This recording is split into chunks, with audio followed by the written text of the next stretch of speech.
Marcos Braz é sincerão com o Tite e estipula o que vai conseguir fazer daqui até o dia 15, quando o treinador rubro-negro estipulou como deadline para mais reforços neste mês de janeiro. Thiago Maia pode realmente estar de saída do Flamengo, como a gente falou. Davi Luiz é cobiçado por 2 clubes do Nordeste e a apresentação da equipe rubro-negra nesta segunda-feira.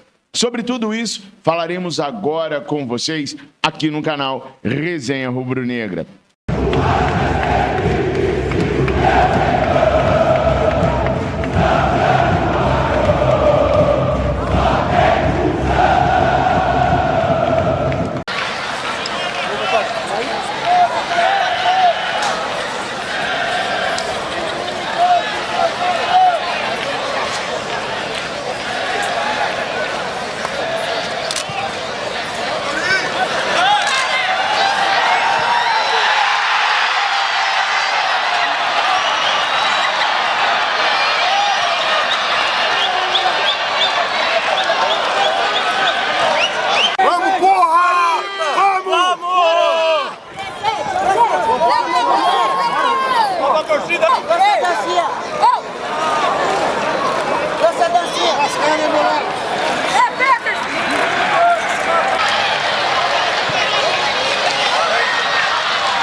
Como vocês sabem, o técnico Tite está preocupado com o Flamengo e um pouco frustrado por não termos conseguido ainda entregar a ele os poucos reforços que o treinador pediu.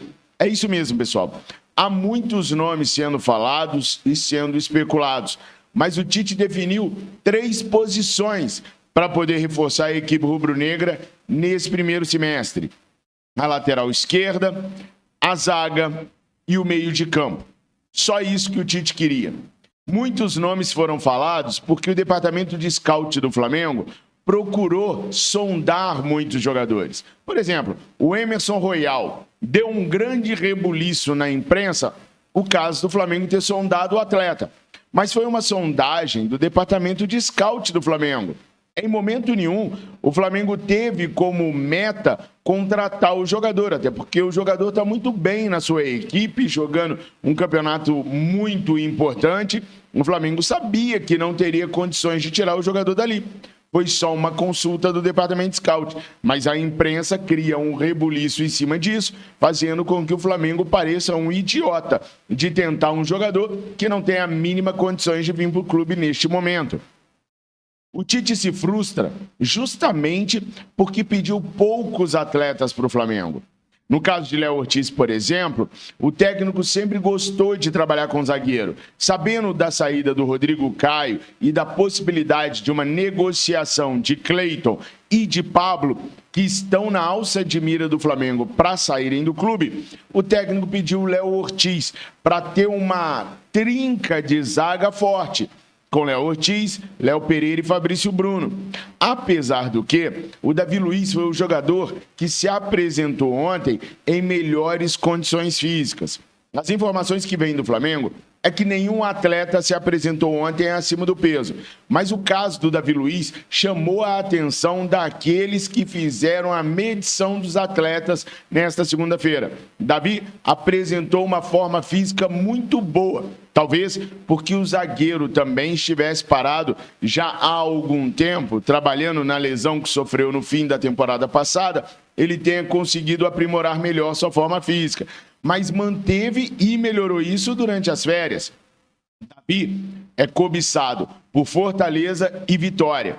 mas desde a chegada do Tite ao Flamengo, que o zagueirão se animou de novo com a possibilidade de disputar mais uma temporada com o Flamengo.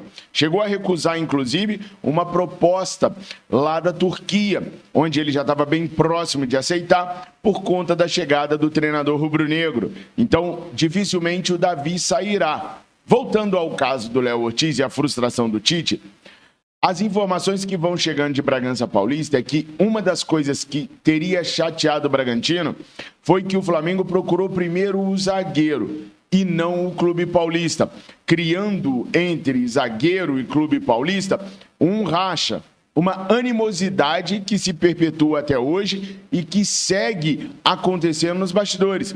O zagueiro segue insistindo que quer vir para o Flamengo, mas o Bragantino não quer liberar o zagueiro justamente por aqueles motivos que eu já expus para vocês em vídeo ontem.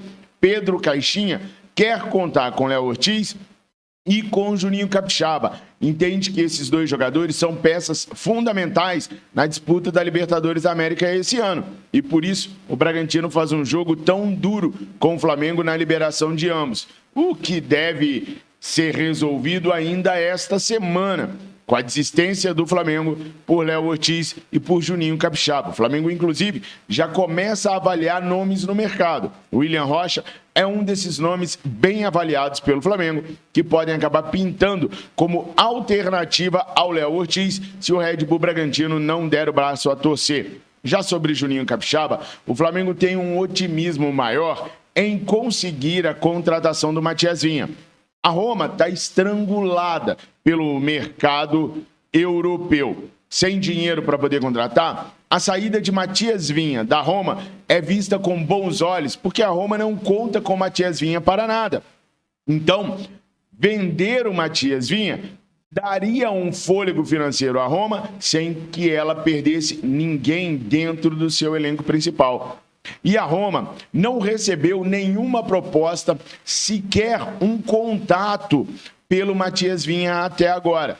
Então, internamente, a Roma já começa a ver com bons olhos o interesse do Flamengo.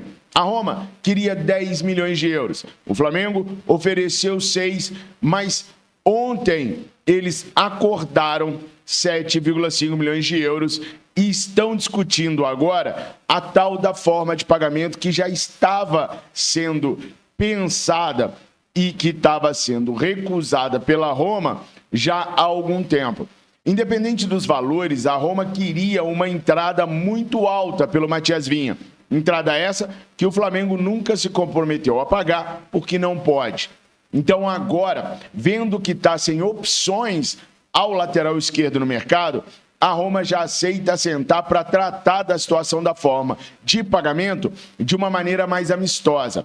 O empresário do Matias Vinha terá uma reunião hoje com o dirigente ainda responsável pelo Departamento de Futebol da Roma, porque, como eu falei para vocês, ele vai sair da frente da diretoria de futebol da Roma, o português, no dia 1º de fevereiro. Então, hoje nós podemos ter definida a saída de Matias Vinha. O empresário do atleta está munido de informações sobre quanto e como o Flamengo vai poder pagar o Matias Vinha. E desta reunião sairá provavelmente um acordo sobre a vinda do lateral esquerdo para o Flamengo, resolvendo, se Deus quiser, essa condição de reforço no Flamengo. Afinal de contas, nós só temos um lateral esquerdo.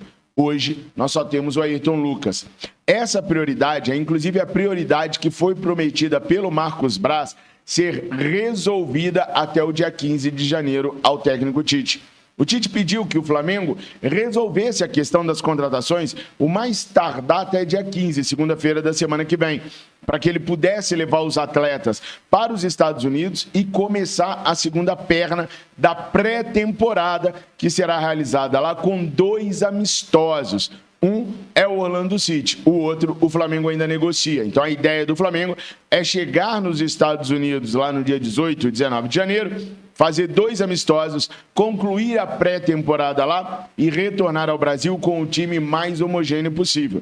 Então, assim, há grandes possibilidades do Flamengo entregar o Matias Vinha ao Tite, o que não quer dizer que o Matias Vinha vá viajar à América. Matias Vinha ainda precisa de 2 semanas ou 2 semanas e meia para se recuperar da lesão. E por isso, mesmo que o Flamengo consiga sua contratação essa semana, ele deve viajar ao Brasil, vir ao Ninho do Urubu e dar sequência no tratamento da sua lesão, não viajando com o técnico Tite para os Estados Unidos.